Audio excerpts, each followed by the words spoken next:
Bharatiya Janata party ने भोपाल स्थित प्रदेश कार्यालय में नगरीय विकास चुनाव के लिए अपना प्रदेश स्तरीय संकल्प पत्र जारी किया। इसे मुख्यमंत्री शिवराज सिंह चौहान ने नगरीय विकास का रोड मैप बताया और कहा कि इसी के अनुरूप सरकार काम करेगी। उन्होंने कहा कि 10 साल पहले तक जिस तरह नगरीय विकास के लिए पर्याप्त राशि नहीं दी जाती है, मगर बीते 10 सालों में नगरीय विकास के लिए काफी राशि नगरीय निकायों को उपलब्ध कराई गई। संकल्प पत्र जारी करने पार्टी की अध्यक्षता प्रदेश अध्यक्ष नंद कुमार सिंह चौहान ने की। उन्होंने कहा कि संकल्प पत्र पार्टी नगरीय विकास से संबंधित नेताओं की कमेटी ने तैयार किया है, जिसमें इंदौर के महापौर कृष्ण मुरारी मोघे, सरकार में नगरीय विकास विभाग की जिम्मेदारी संभालने वाले कैलाश विजयवर्गीय के अनुभव की मदद मिली है।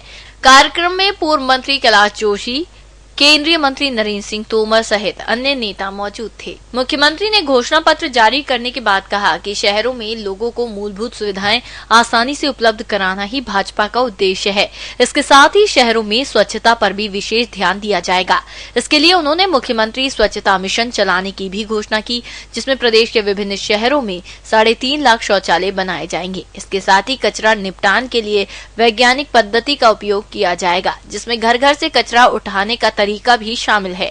सीएम ने कहा कि नदियों के पास बसे शहरों से नदी को प्रदूषित होने से बचाने के लिए भी काम किया जाएगा। छोटे और बड़े शहरों में शुद्ध पेयजल की व्यवस्था कराने का लक्ष्य भी घोषणा पत्र में शामिल किया गया है, जिसमें 5 से 10 लीटर के शुद्ध जल के केन उपलब्ध कराए जाएंगे। सीएम शिवराज सिंह चौहान ने घोषणा पत्र के वादों के बारे में कहा कि अवैध कॉलोनियों में भी पानी, ड्रेनेज, सड़क और स्ट्रीट लाइट जैसी मूलभूत सुविधाएं उपलब्ध कराई जाएंगी।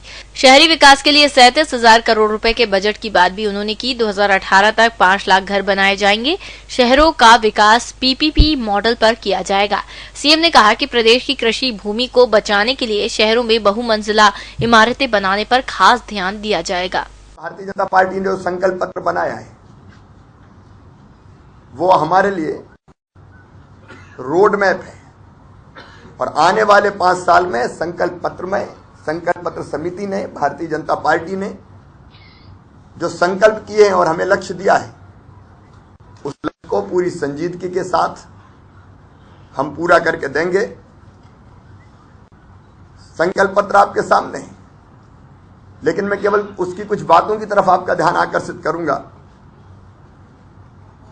हमने तय किया है ई गवर्नेंस को शहरी प्रशासन में हम बढ़ावा देने का काम करेंगे और इसलिए नगर निगम क्षेत्रों के सभी टैक्स, भवन निर्माण की मंजूरी भी 2400 वर्ग फीट तक के जो भवन निर्माण होंगे उनके लिए अब नगर निगम, नगर पालिका नहीं जाना पड़ेगा। हम कोशिश करेंगे कि जो रजिस्टर्ड आर्किटेक्ट होंगे वो ही स्वीकृति दे सकें और ऑनलाइन नक्शे को केवल नगर पालिका या नगर निगम या नगर पंचायत भेजा जाएगा, ताकि वो जो समय लगता है और दिक्कतें होती है उससे हम बचा सकें जनता को। घोषणा पत्र में 16 छोटे शहरों में लो फ्लोर सिटी बसें चलाने की बात के साथ बड़े शहरों में ट्रैफिक समस्या से निजात दिलाने के लिए फ्लाईओवर बनाने की भी बात कही गई है। इसके साथ ही ऑनलाइन टैक्स भरने की सुविधा, लीज रेंट सरल करने का वादा भी इसमें किया गया है। इसके साथ ही सीएम ने इंदौर और भोपाल के साथ ग्वालियर और जबलपुर में लाइट मेट्रो चलाने के लिए सर्वे कराने की बात कही। Bureau report, EMS TV news, Bhopal.